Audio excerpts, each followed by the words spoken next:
नारद संचार आर्थिक समाचार के इस ताज़ा अंक में हम बात करेंगे पेट्रोल डीजल पर वैट घटाने को लेकर कुछ राज्यों और केंद्र सरकार के बीच आरोप प्रत्यारोप तथा खाद्य तेल की महंगाई। पिछले दिनों प्रधानमंत्री नरेंद्र मोदी ने कोरोना के बढ़ते मामलों को लेकर राज्यों के मुख्यमंत्रियों के साथ एक बैठक की।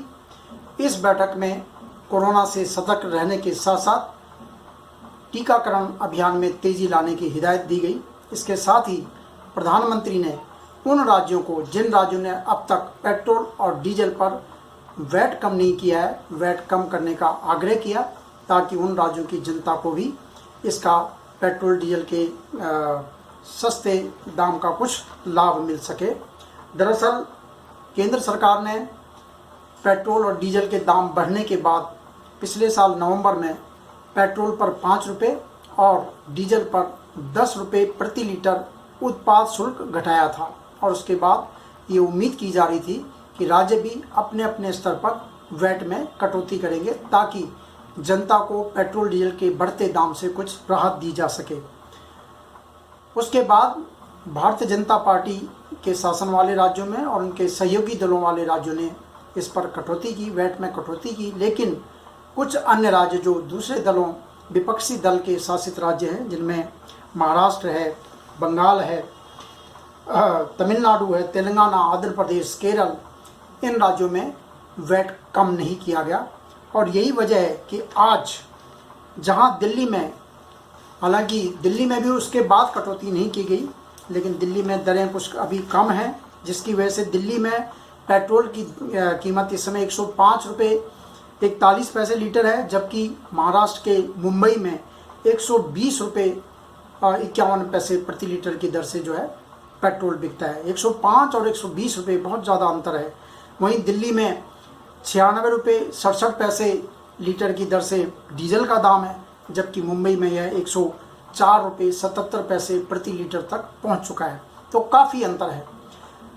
दरअसल प्रधानमंत्री ने यह आग्रह इसी वजह से किया है कि राज्यों के बीच में बहुत ज़्यादा पेट्रोल डीजल के दाम को लेकर अंतर देखा जा रहा है। दरअसल पेट्रोलियम पदार्थ काफ़ी लंबे समय से, शुरू से ही केंद्र के लिए भी और राज्यों के लिए भी राजस्व जुटाने का एक बड़ा जरिया रहे हैं। और यहीं पर राज्य सरकारों का मानना है कि केंद्र को उन्हें वैट कम करने की बजाय उत्पाद शुल्क में कटौती करने की पहल करनी चाहिए, क्योंकि पिछले 1-2 साल के दौरान केंद्र सरकार ने उत्पाद शुल्क में काफ़ी वृद्धि की है और उसे ज़्यादा इसमें राजस्व प्राप्त हो रहा है। राज्यों का इसमें जो है इतना लाभ उनको नहीं मिला है। लेकिन राज्यों का ये भी कहना है कि केंद्र सरकार उत्पाद शुल्क का जो उसमें अधिभार है और उपकर है, उसका वजन उसने ज़्यादा बढ़ा दिया है और जो मूल उत्पाद शुल्क है वो कम, उसके हिसाब से उनमें जो है उसका जो स्तर है वो कम है। और ये जिसकी वजह से उन्हें केंद्र में जो राज्यों का हिस्सा होता है, केंद्र के करों में 15वें वित्त आयोग के मुताबिक केंद्र के करों में 42% हिस्सा जो है राज्यों को दिया जाता है। लेकिन केंद्र सरकार अधिभार और उपकर के रूप में जो राशि वसूलती है उसमें से राज्यों को जो है हिस्सा नहीं दिया जाता। अब केंद्र सरकार पेट्रोलियम पदार्थों पर जो है जो टैक्स लगाती है, उत्पाद शुल्क लगाती है, उसमें 1.5 रुपये प्रति लीटर की बेसिक एक्साइज ड्यूटी है, मूल जो उत्पाद शुल्क है, और 11 रुपये लीटर की दर से विशेष अतिरिक्त उत्पाद शुल्क लगता है। तो 1.5 रुपये हुआ, 11 रुपये ये हुआ, और उसके बाद 15.5 रुपये की लीटर की दर से कृषि शुल्क है, सड़क का उपकर है और ढांचागत सुविधाओं के लिए जो है उपकर वसूला जाता है। और दूसरी तरफ डीजल पर जो है उत्पाद शुल्क की कुल दर 9 रुपये 80 पैसे है, जबकि 12 रुपये प्रति लीटर की दर से जो है अधिभार इस पर डीजल पर वसूला जाता है। तो जो ये 12 रुपये प्रति लीटर का जो अधिभार है उसमें राज्यों को हिस्सा नहीं मिलता। इसी प्रकार 15.5 रुपये प्रति लीटर का जो कृषि सेस और रोड और इंफ्रास्ट्रक्चर के लिए जो पैसे जुटाती है सरकार उनके विकास के लिए, उसमें जो है उनमें राज्यों को नहीं मिलता। जो एक्साइज ड्यूटी है 1.5 रुपये की, 11 रुपये की और 9 रुपये 80 पैसे की, उसी में से उनको हिस्सा मिलता है। और जो सरकारी आंकड़े वो भी ये बताते हैं कि 17-18 में केंद्र सरकार को पेट्रोलियम पदार्थों पर जो पेट्रोल डीजल है उस पर उत्पाद शुल्क से 76,000 करोड़ रुपए मिले, जबकि 20-21 में बढ़कर 4,20,000 करोड़ रुपए तक पहुंच गया। वहीं राज्यों को इस अवधि में वैट से, पेट्रोल डीजल पर वैट से 1,85,000 करोड़ रुपए 17-18 में मिले और 2,02,000 जो है 20-21 में मिले। तो राज्यों का कहना है कि उन्हें अपने जो कल्याणकारी योजनाएं राज्यों में जो चल रही हैं उनके लिए उनको संसाधन चाहिए, पैसा चाहिए, और यही वजह है कि राज्य पेट्रोल डीजल पर वैट जो है समय समय पर बढ़ाते रहे।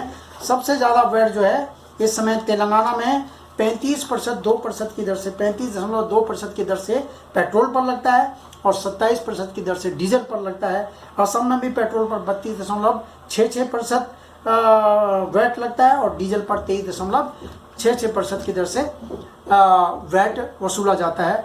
महाराष्ट्र की बात करें तो वहाँ स्थानीय शुल्क की वजह से पेट्रोल और डीजल की कीमतें देश में सबसे ज़्यादा हैं। महाराष्ट्र में पेट्रोल पर 25% वैट के अलावा 10.12 रुपये प्रति लीटर का अतिरिक्त स्थानीय शुल्क वसूला जाता है, जबकि डीजल पर 24% का वैट और 3 रुपये का अतिरिक्त स्थानीय शुल्क वसूला जाता है। इसी प्रकार केरल में पेट्रोल पर 30.8% वैट के साथ 1% का अतिरिक्त बिक्री कर और 1% का अलग से अधिभार लगाया जाता है। तो राज्य भी जो है अपने संसाधन जुटाने के लिए लगातार जो है पेट्रोल और डीजल पर वैट बढ़ाते जा रहे हैं। दरअसल यही वजह है कि पेट्रोल और डीजल को अब तक जीएसटी के दायरे में नहीं लाया जा सका है। जीएसटी के दायरे में लाने के बाद पूरे देश में पेट्रोल और डीजल अगर इसमें आते हैं तो उन पर जो है जीएसटी की दर एक समान हो जाएगी, सभी राज्यों में वही दर लगेगी। और उसके बाद अगर कोई अतिरिक्त संसाधन जुटाने हो, कुछ करना हो, तो राज्यों के पास बहुत ही सीमित फिर साधन रह जाते हैं। दूसरी तरफ राज्यों को राशन फ्री देना है, राज्यों को पेंशन, बुजुर्गों को पेंशन देनी है, और कई तरह की जो कल्याण, छात्रवृत्ति है, सहायता है, कल्याणकारी योजनाएं हैं, केंद्र सरकार को सब्सिडी देनी है, उर्वरक सब्सिडी देनी है, और जो मुफ्त राशन दी जा रही है वो देना है। तो ये तमाम तरह इनके लिए साधन चाहिए, और यही वजह है कि जो पेट्रोल डीजल है वो शुरू से ही केंद्र के लिए भी और राज्यों के लिए भी राजस्व जुटाने का बड़ा साधन रहे। अगर इन्हें जीएसटी में लाया जा सकता है तो तब ये विवाद कहीं थोड़ा कुछ कम हो सकता है। तो अब हमें देखना है कि कब तक जो है जीएसटी में खासकर पेट्रोल और डीजल को जीएसटी के दायरे में लाया जा सकता है।